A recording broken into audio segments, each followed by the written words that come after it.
Kapalan ko siya kunti para ayan.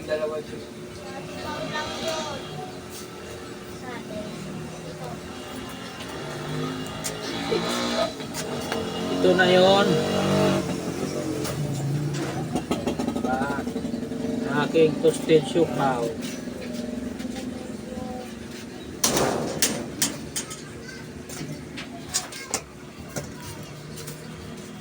Pero may hulmahan kasi ganitong hulmahan eh, kaya style to style, pero toasted siopaw pa rin to.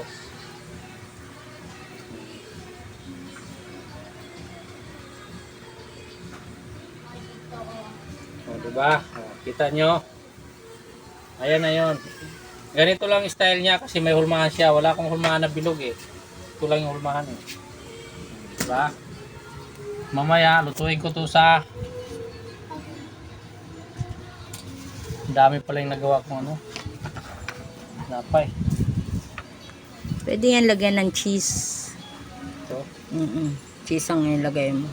Pero kung toasted siopaw naman kasi, pwede ko bilogin lang din. Pag ganunin ko lang siya oh. Ipasan mo muna. Alin mo muna nito oh. Para numupis. Yung toasted siopaw kasi bilog. Ayon. Ano siya? Empanada. Empanada yun eh. Ayon. Oo, style empanada yung Ito hulmahan. gusto ng bilog. Ganito yun oh, pag bilog. Yan. Palang ko ng ano laman. Ayan, toasted siopaw. Bilog.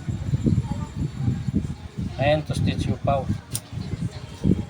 Fried siopaw lang kasi. Ano. Ayan, okay na yan. Ayan, toasted siopaw. Ganyan lang siya, bilog. Ayan, toasted siopaw. Ang dami ng palaman, sarap nito. Pag kinain mo, hanap-hanapin mo to sa buong Pilipinas. Lagyan ko to ng pangalan. Elmer. Toasted, sariling ano, toasted, ano, mano-mano tinapay. Toasted. Ako, ano yung pangalan nito? Ayan, kita nyo yung palaman ko.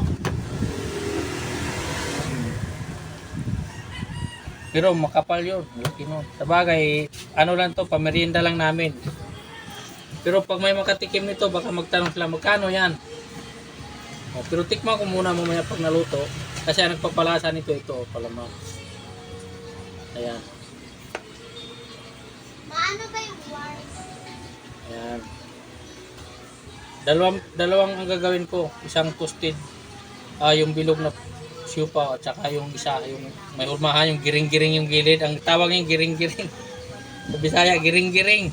Yung giring-giring. Ito, toasted siopaw ko. Giring-giring siopaw pala yung isa. Kasi ano eh,